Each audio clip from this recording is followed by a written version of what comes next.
Merci beaucoup, madame. Merci également au comité scientifique qui a organisé cette journée et qui me fait donc le très grand honneur de m'exprimer devant vous.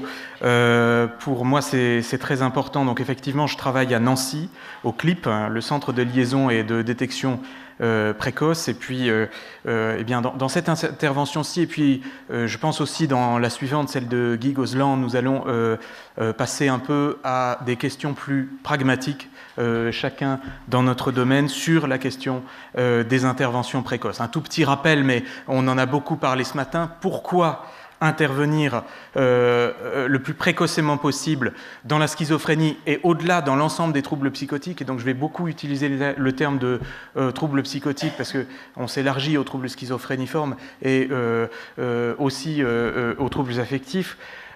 Premièrement, pour prévenir des cas de troubles psychotiques, parce qu'on n'en a peut-être pas encore beaucoup parlé jusqu'à présent, mais il y a quand même quelque chose qui émerge actuellement dans la littérature, et on le voit notamment dans 2 méta-analyses récentes, la dernière étant celle qui a été menée avec le soutien de l'Association européenne de psychiatrie, c'est que, a priori, de tels dispositifs, lorsqu'ils s'adressent correctement aux personnes qui présentent un état mental à risque de psychose, de tels dispositifs permettent probablement de prévenir des cas de troubles psychotiques.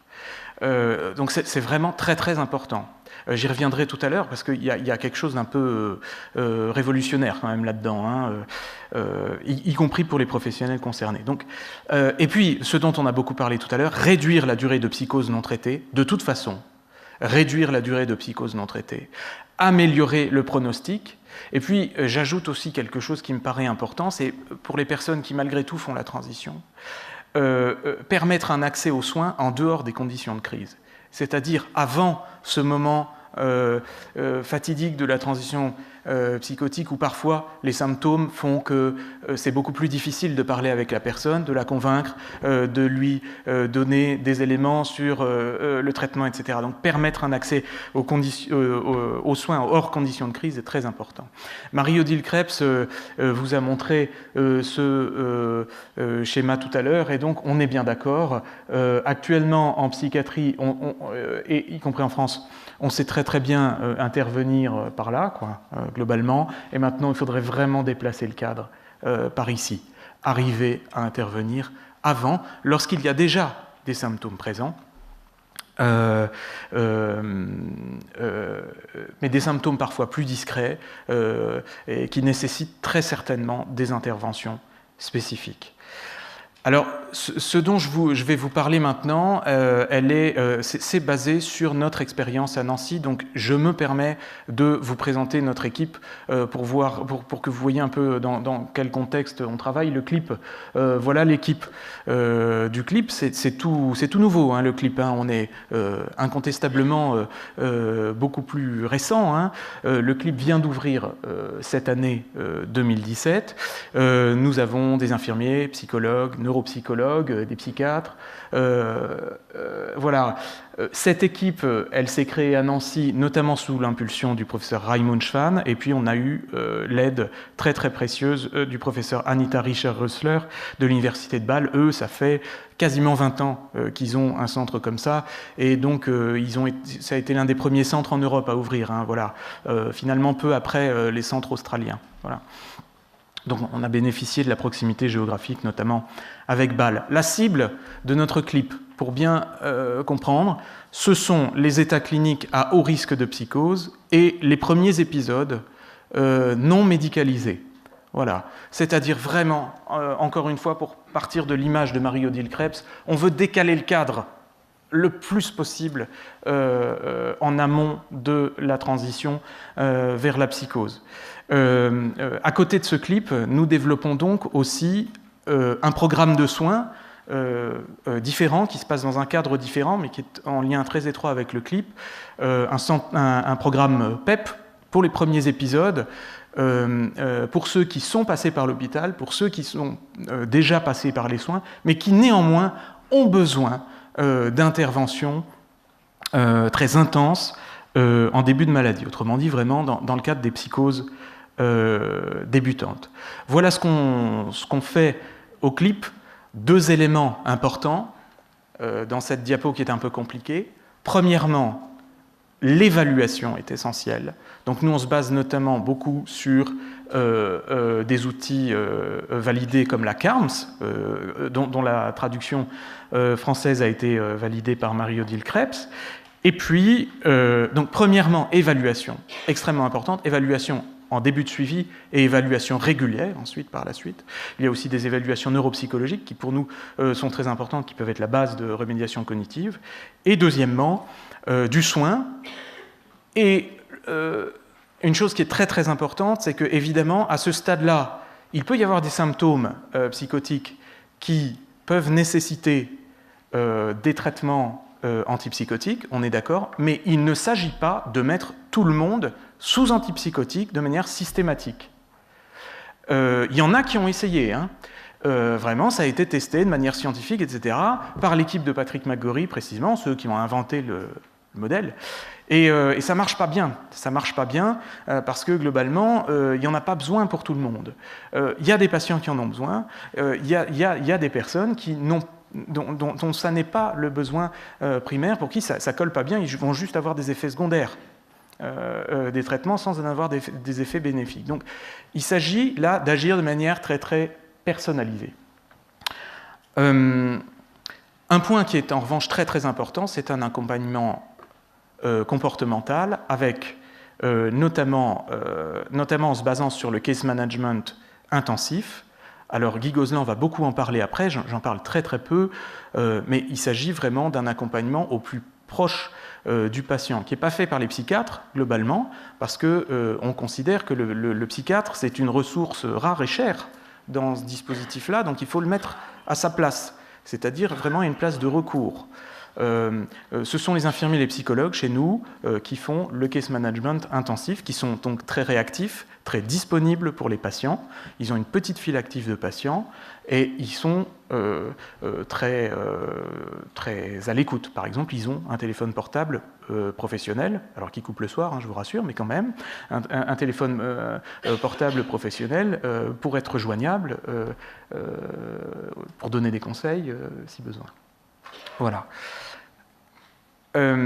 Alors, je vous ai dit tout à l'heure, la cible, c'est des états cliniques à haut risque de psychose et puis des premiers épisodes non médicalisés. Alors, la grande question que nous nous sommes posée, qu'on nous a beaucoup posée aussi avant de lancer le dispositif, c'est comment on les fait venir ?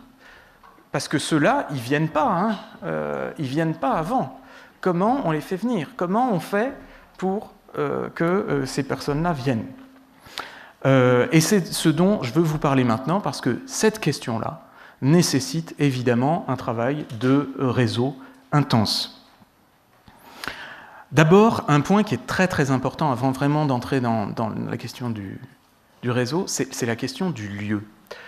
Je veux dire, moi j'aime beaucoup l'hôpital dans lequel je travaille. Le centre psychothérapique de Nancy, c'est un grand hôpital psychiatrique qui a une histoire très riche, très beau, avec un grand parc, etc. Mais il ne faut pas être naïf. Moi, mes jeunes, chez nous, ils ont moins de 18 ans. Tiens, par rapport à une question qui a été posée tout à l'heure, nous, on prend entre 16 et 25 ans, parfois au-delà. Ceux-là, ils vont, si c'est marqué hôpital psychiatrique comme ça, avec un grand fronton, ils ne vont pas venir. Ça ne marchera pas. Donc, premier point important, il faut des dispositifs non stigmatisants, ouverts sur l'extérieur. Deuxième point important, et Marie-Odile Krebs en a parlé ce matin, elle a dit « use-friendly », voilà, donc ouvert pour les jeunes, quoi, globalement. Facilement, dans lequel un jeune va se trouver facilement à l'aise. Ça, c'est une question très importante, et globalement, il faut, peu ou prou, qu'ils soient un peu entre eux. Nous, la solution qu'on a trouvée, c'est un endroit qui n'est pas l'hôpital psychiatrique, mais où on peut quand même faire des actions de prévention et de soins, et adapté à l'âge, on est même assez fort là-dedans en France, ce sont les maisons des adolescents. Et donc nous nous sommes installés dans la maison des adolescents de Meurthe-et-Moselle, que vous voyez ici en photo, qui est en centre-ville à Nancy, et qui est, et c'est très intéressant, qui n'est pas du tout organisés par l'hôpital psychiatrique. C'est le cas dans les maisons des adolescents ont des statuts très divers en France. Il y en a qui sont tenus par les psychiatres, quoi, globalement. La nôtre, non. Et on a trouvé que c'était plutôt un avantage, finalement, à ce que ce ne soit pas un lieu trop psychiatrique, que ce soit vraiment une plateforme. J'en reparlerai un peu après. Donc la question du lieu nous a semblé très importante et on a trouvé notre équilibre là-dedans en s'installant dans cette maison des adolescents. Deuxièmement, il nous a paru très important de discuter avec les uns et les autres et d'arriver à échelonner notre communication, à adapter notre communication en fonction des personnes à qui on parlait. Qui peut nous adresser des gens ? Qui peut nous adresser des patients ? Les correspondants du monde psy, enfin, on espère quand même qu'on reçoit, et objectivement c'est quand même la majorité de ceux qu'on reçoit actuellement, mais il y a une certaine logique à ça, et des gens du monde psy quand même, ils peuvent nous en envoyer, mais aussi des partenaires médicaux au sens plus large, des partenaires non médicaux, et puis tout le monde, quoi. C'est-à-dire les premiers concernés, les patients, mais aussi les proches, l'entourage, la population. Seulement, il y a quelques messages à délivrer et quelques petites questions à se poser. Notre centre est assez récent et nous n'avons pas encore commencé notre communication large auprès de l'ensemble du public, parce que nous avons d'abord voulu nous adresser aux professionnels et installer notre centre dans le paysage professionnel avant de nous adresser au public, ce qui est prévu évidemment, mais on a voulu échelonner ces questions-là. Les interlocuteurs psy dont je parlais à l'instant, c'est déjà notre institution, l'hôpital psychiatrique, les urgences, les CMP, les hôpitaux de jour, etc., etc. Ça peut être les psychiatres libéraux, ça peut être aussi les psychologues libéraux, et il y a pas mal de psychologues libéraux qui se sont montrés très intéressés par le développement de notre centre. Mais on a quand même... il y a quand même quelque chose dont il faut qu'on parle entre psy, clairement. C'est une question très importante à propos de ces troubles psychotiques. C'est la question de l'optimisme. Je veux dire, il y a beaucoup de psys qui ont une vision assez, même très négative, je veux dire un peu désespérée, quoi, des troubles dont on parle. Alors, tout à l'heure même on disait, il y a encore parfois des psys qui hésitent un peu à annoncer le diagnostic. C'est vrai, enfin ça peut arriver. Mais il faut dire aussi que si vous avez une vision enfin faut les comprendre, quoi. Si vous avez une vision très catastrophique de la maladie, humainement, c'est pas très sympathique à dire. Seulement, ils ont quand même un biais. On a tous un biais en tant que professionnels, c'est qu'on voit quand même les situations les plus difficiles, par essence, à l'hôpital, ceux particulièrement qui travaillent à l'hôpital, mais même ceux qui travaillent en centre spécialisés dans les CMP. On voit quand même les situations les plus difficiles, les situations où il y a des symptômes qui traînent, où il y a besoin de beaucoup de traitements, etc.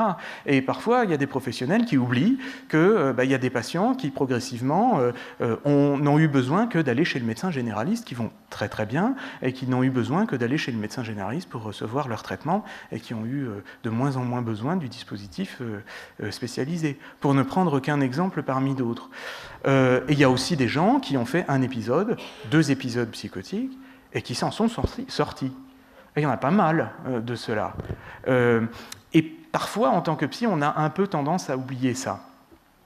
Alors, il ne s'agit pas de dire « youpi, tralala, tout va bien, vous avez une psychose, mais vous allez voir, dans 2 jours, tout est résolu ». C'est grave, la psychose. Attention, les troubles psychotiques, c'est des situations médicales sérieuses. Il n'y a pas de doute. Il s'agit de véhiculer un optimisme raisonnable sur la question, et c'est-à-dire, voilà, avec des soins, et puis en intervenant précocement, on maximise les chances de s'en sortir. L'intervention précoce implique une quelques petites mutations culturelles quand même pour les intervenants psy, à mon avis. Marie-Odile Krebs en a parlé ce matin, mais il y a la question des stades. C'est-à-dire considérer non pas un gros paquet unique, voilà, la schizophrénie ou la psychose, mais déjà d'arriver à bien distinguer les stades. Et ces stades-là ont des pronostics très différents les uns des autres. Donc c'est très important. Non seulement ils ont des pronostics différents, mais donc il y a aussi des manières de soigner qui sont différentes. Et donc une structuration des soins pour les troubles psychotiques qui doit s'adapter à cette question de stade. En tout cas, nous, c'est notre conviction dans notre centre. D'autre part, il y a un autre petit point, une autre petite mutation culturelle qui est quand même bien avancée dans certains centres, qui est la question de l'évaluation systématique de ce qu'on fait. De l'évaluation systématique des patients d'abord, de savoir exactement régulièrement où l'on se situe, et puis aussi de l'évaluation systématique des mesures que l'on met en place. Quelles sont les questions que nous nous sommes posées avec nos partenaires médicaux ? Deux exemples parmi d'autres, les médecins généralistes, la santé universitaire. Les médecins généralistes à Nancy savent que le CLIP existe et nous menons maintenant des actions pour essayer de mieux faire comprendre les troubles psychotiques, pour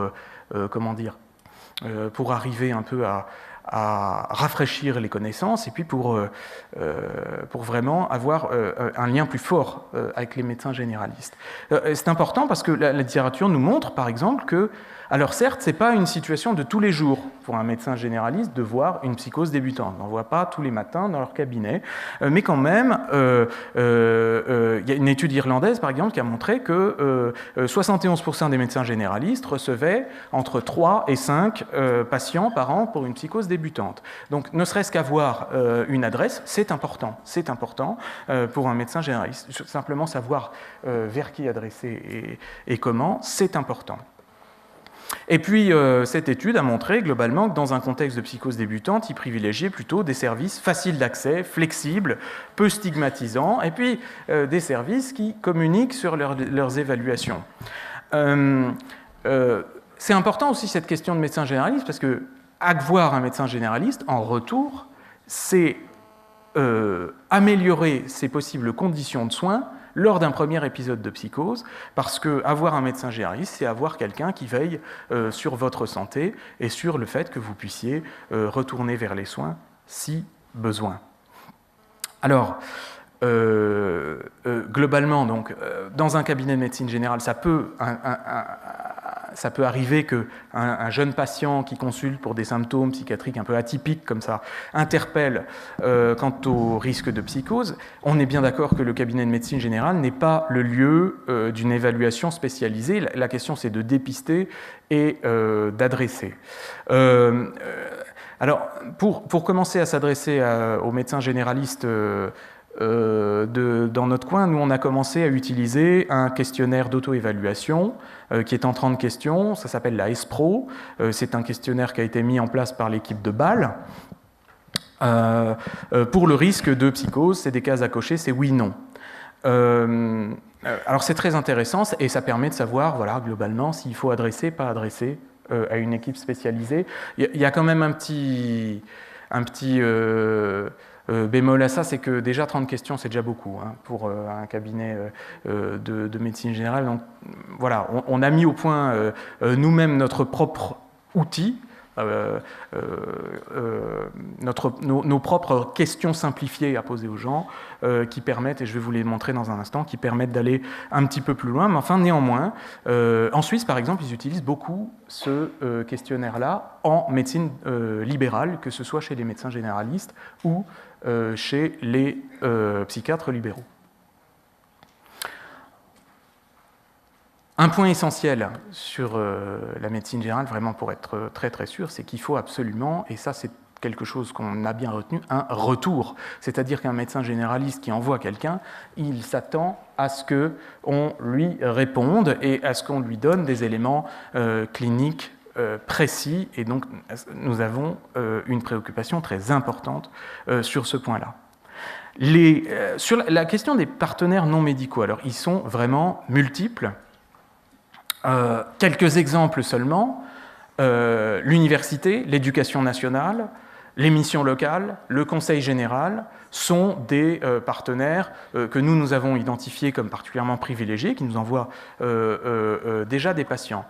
Et un point qui est très important pour la constitution de notre réseau, c'est que le fait de nous appuyer sur une maison des adolescents a été très utile du point de vue de ces partenaires-là, parce que ce n'est pas des partenaires naturels, forcément, pour les psychiatres. On ne les voit pas si souvent que ça, chez les psychiatres d'adultes en tout cas. On ne les voit pas si souvent que ça. Regardez ce que dit Patrick Cotin, qui est le président de l'Association nationale des maisons des adolescents. Ils disent « Les maisons des adolescents s'imposent comme des plateformes d'accueil et d'orientation des jeunes, centre ressources pour les adultes, lieu de prévention et de coordination des réseaux de professionnels. C'est-à-dire que précisément, c'est des plateformes. Hein, voilà, c'est des coquilles, on y met ce qu'on veut et surtout on profite de leur réseau. Et c'est pour ça aussi qu'on est allé vers une maison des adolescents, parce que précisément, ça nous a permis d'économiser du temps aussi sur cette question du travail de réseau, parce qu'eux, ils l'ont fait depuis plus longtemps. Et du coup, voilà la communication qu'on destine à l'ensemble des professionnels et qu'à mon avis, on va appliquer aussi aux médecins généralistes, quelque chose de beaucoup plus simplifié. Si chez un jeune, vous observez l'un ou quelques-uns des signes suivants, ces symptômes sont peut-être le signe d'une psychose débutante, et donc pensez à nous, vous pouvez nous l'envoyer au clip. Voilà, alors vous retrouvez des symptômes sous une forme lisible, qui ont été énoncés tout à l'heure, notamment par Pierre-Michel Lorca. Certains d'entre eux sont des symptômes de base, d'autres sont des symptômes psychotiques atténués, voilà, symptômes de base, des troubles de la concentration, de l'attention, du raisonnement, des difficultés à différencier le réel de l'imaginaire, c'est un symptôme de base, ou bien carrément des symptômes psychotiques atténués, comme des anomalies sensorielles inexpliquées, une présence fugace d'hallucinations, d'interprétations délirantes, voilà, des choses qui sont évocatrices. Et le premier point est très important. Une rupture récente et importante du comportement sans motif apparent, c'est-à-dire que lorsque l'un des symptômes qui sont en dessous s'associe à ça, cette rupture récente et importante, ça pour nous, c'est vraiment très évocateur et on y tient beaucoup. Les usagers, pour terminer, le public, la population plus large. Juste deux petits mots là-dessus. D'abord, je veux vous montrer ce que font les équipes de Bâle, où ils en sont, donc après quasiment 20 ans d'expérience. Voilà leur campagne de promotion actuelle. Bon, alors c'est des Suisses, ils ont beaucoup d'argent, ils font du 4x3 dans les villes, voilà, des affiches, des grandes affiches. Alors, je vous montre leur campagne de promotion. Je ne sais pas si vous voyez, ils ont fait faire des affiches qui s'intègrent à l'environnement dans lequel est posée l'affiche. Globalement, sauf que apparaissent des éléments de délire ou d'hallucination. Ça fiche un peu les jetons, quand même. Je ne sais pas ce que vous en pensez. Voilà. Par ailleurs, ils distribuent aussi des tracts comme ça, qui font clairement référence à leur centre de détection, dans le tram. Voilà. Leur pub, elle est disponible dans le tramway. Vous prenez le tramway, vous avez accès à ça. C'est peut-être on n'est pas prêt à ça en France. Je ne sais pas si on y sera prêt un jour. Enfin, personnellement, je ne pense pas que ce soit la bonne manière pour nous, dans notre société, de parler. Les Suisses ont une certaine franchise de contact qui peut peut-être leur permettre ça, certainement. Je ne suis pas sûr qu'on soit prêt à faire des campagnes exactement comme ça en France. C'est probablement pas la bonne manière de se parler. Mais néanmoins, quand même, regardons une chose, c'est que globalement... Donc, le slogan, si vous ne le voyez pas, c'est « Wann oder Wirklichkeit », c'est-à-dire en gros délire ou réalité. Ils appellent un chat. Voilà. Et ils mettent le mot psychose dans ou trouble psychotique dans leur campagne de prévention. Ils appellent un chat. Et cette franchise-là, elle est très très importante. Nous, on se sent un petit peu plus proche. Bon, alors Pierre-Michel Lorca a montré beaucoup d'exemples. Ce matin, des exemples québécois là-dessus qui sont aussi ceux dont on se sent le plus proche. Là, je vous montre un exemple américain. Là aussi, on appelle un chat, on dit le mot psychose. On explique avec des mots justes et vrais, mais avec douceur aussi. Voilà. Peut-être que vous avez ça, peut-être que vous rencontrez ça. Si c'est le cas, eh bien, peut-être que vous devriez nous appeler. Et ça, je crois que cette franchise à la fois, puis quand même une certaine forme de pédagogie, on va dire, cette franchise-là, elle nous paraît très, très importante maintenant. Alors, tout ça ne sera pas possible sans quelque chose qui est très important. On fait un gros travail local actuellement. Il y a quand même un point qui reste absolument primordial, qui est une question de déstigmatisation des troubles psychiatriques et en particulier de la psychose. Et ça, c'est pas qu'une question locale, parce que nous, on aura beau s'échiner au point de vue local, si à un moment il n'y a pas un effet national là-dessus qui donne du souffle à tout ça, on aura du mal à accrocher. Donc on a besoin de beaucoup de travail de déstigmatisation pour arriver encore à convaincre les gens tout simplement de venir nous voir. Ce travail de déstigmatisation, il est essentiel. Voilà. Je vous remercie de votre attention et puis pour la bonne bouche, je vous remontre notre équipe. Voilà.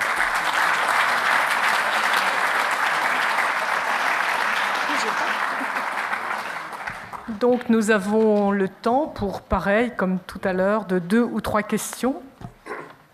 Mais merci beaucoup pour cette intervention. Je voudrais savoir au titre, je suis là, je voudrais savoir au titre des partenaires non médicaux, vous avez passé, entre autres, vous avez dit l'éducation nationale, disons pour faire court, l'école, oui, mais pas de façon privilégiée. Est-ce que quand même l'école ne devrait pas être un lieu privilégié dans la mesure où, sauf exception, tous les gamins y sont, je veux dire, pour faire quelque chose, aussi bien dans le cadre du repérage qu'éventuellement de la non-stigmatisation. Donc est-ce que vous pouvez dire un mot des relations que vous avez ou pas, ou des relations que vous avez tenté d'avoir avec, et encore une fois je mets entre guillemets, l'école? Oui, l'école, c'est un interlocuteur. Alors, il y a quand même un truc, c'est que c'est très difficile. Il faut être clair, c'est très, très difficile. C'est très parcellisé, tout ça. Donc, donc, il y a des très grosses différences locales. Il y a des gens avec qui on peut très facilement parler, mais vraiment d'un point de vue local, quoi. Des lycées, par exemple, avec lesquels il est très facile de parler, et d'autres non. Donc, on essaie de prendre Déjà, on bénéficie beaucoup du réseau de la maison des adolescents, encore une fois, ça c'est vraiment très important. Et le deuxième point, c'est qu'on essaie de prendre le problème par les deux bouts, c'est-à-dire à la fois par le côté local, et puis à la fois par le haut, c'est-à-dire en interpellant directement l'inspection d'académie sur ce sujet. Voilà, mais oui, je vous avoue, l'école, c'est, on a commencé, mais ça va nous prendre plusieurs années d'arriver à faire quelque chose. Non, mais c'est vrai. Est-ce que c'est plus difficile de rentrer dans l'école que même pour un psychiatre? Voilà. Alors, une deuxième question et nous devrons nous arrêter là. Sur la question en fait du repérage précoce, enfin du diagnostic précoce. J'avais lu, moi, que c'était intéressant pour éviter en fait, des constructions de délire. J'avais lu, moi, que c'était qui serait en fait une façon d'expliquer justement les hallucinations, etc. Et qu'en intervenant assez tôt, on pouvait en fait éviter toutes ces constructions qui sont en fait des tentatives de comprendre le monde tel que nos enfants éventuellement le perçoivent. Qu'est-ce que vous en pensez? Ah oui, c'est clairement notre but aussi. C'est-à-dire que, par exemple, on essaie d'agir sur les facteurs de stress. Là, je ne parle pas des symptômes psychotiques, on essaie d'agir sur les facteurs de stress. On essaie de beaucoup faire de la gestion du stress. Et Marie-Julie Krebs parlait d'interventions non spécifiques là-dessus, on en fait beaucoup. Mais d'un autre côté, il faut aussi s'occuper des symptômes psychotiques de manière spécifique parce que globalement, ils s'auto-entretiennent. Je suis tout à fait d'accord avec vous. Et c'est pour ça qu'il faut être le plus tôt possible. J'ai en tête, voilà, un exemple concret, j'ai en tête l'exemple d'un petit jeune qu'on a vu récemment. Il est venu nous voir, je pense, 1 à 2 mois après l'apparition d'hallucinations fugaces. Mais on sent que c'était en train de flamber chez lui. Le simple fait d'arriver à contenir les choses et puis à en parler, et à parler du truc et aussi, alors pour le coup, lui, on lui a donné une toute petite dose d'antipsychotique, eh bien voilà, clairement, ça, on pense qu'on va éviter un processus d'emballement des symptômes psychotiques chez lui. Oui, bien sûr. Je vous suis complètement là-dessus.